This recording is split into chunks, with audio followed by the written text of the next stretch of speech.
Hi, this is Mendy Newman from Ericom, and in this session, we're going to give an introduction to web security. So when we talk about web security or browsing security, what are we talking about? We all browse the internet. We all have multiple browsers on our devices, whether that be Edge or Chrome or Safari or Firefox or, God forbid, Internet Explorer still. Whatever we do on a day-to-day basis, whether it's checking email, booking flights, checking news, watching Netflix, we're on the internet.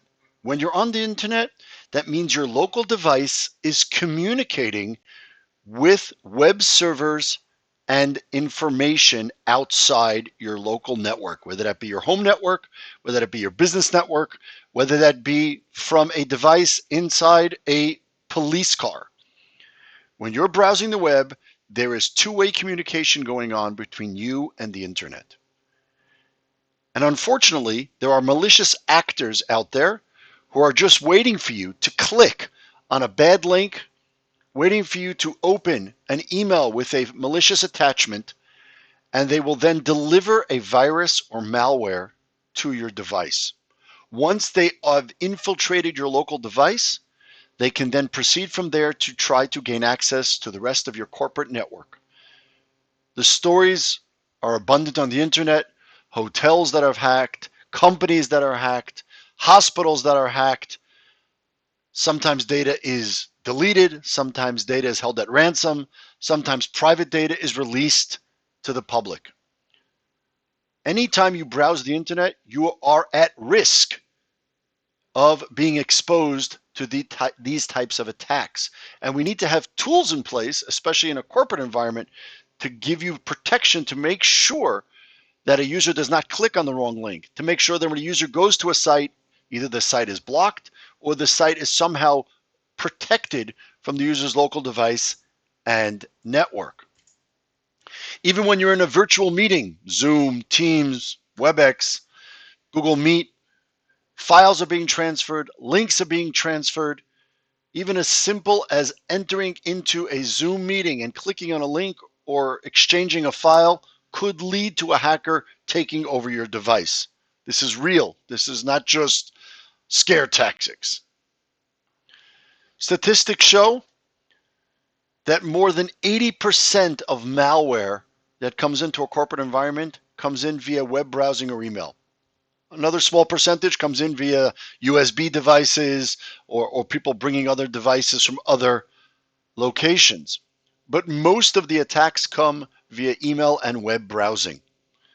This is a very expensive and very scary situation. What type of sites are actually dangerous in this situation? Well, we know there's a lot of sites out there that we consider to be relatively safe, maybe news sites, maybe corporate business sites. There's a lot of the internet that we know is definitely very dangerous. Dangerous from the content, could be pornographic or violence or material like that, or it could be known hacker sites or known virus sites. The real risk of the internet is the middle section, the unknown. Sites that seem to be safe, but we don't really know what kind of content or files are located on those sites. Think social media, think Google Drive, Dropbox. Let's take a look at some of those sites and the effect that they could have on a corporate network. So let's look at the newest threat to the company, and that's ChatGPT. In ChatGPT, we can talk to ChatGPT, get information about organizations, get information about all kinds of material, and also provide information up to ChatGPT. This exposes every organization to not necessarily a risk of virus, although you could copy code from ChatGPT easily, but also a risk of data leaving the network when it doesn't belong leaving the network. Copying and pasting data to ChatGPT, which then gets possibly included in its language model. ChatGPT has become a new risk on the internet. Think of all the messenger tools you can use on a browser. Telegram web, WhatsApp web, any of the chat tools that are available today via the internet are exposing you to files being transferred back and forth from users. Even Twitter or X or whatever it's called today has a risk. It always contains links. It always contains people trying to send files to you.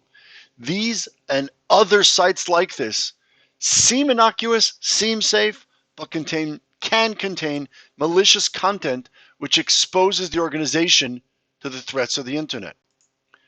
Even Google announced recently they are restricting internet access for some employees to reduce cyber attack. Google, who makes the browser themselves, have admitted that they cannot totally defend users from the threats of the internet. Therefore, certain users in very sensitive areas of the organization are having internet removed from their devices altogether.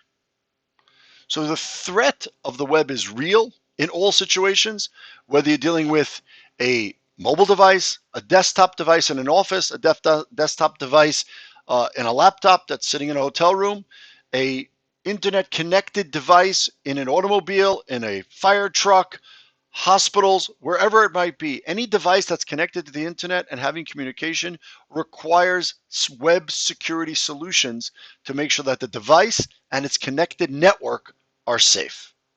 Thank you. ZT Edge, the simple, affordable way to move to zero trust security.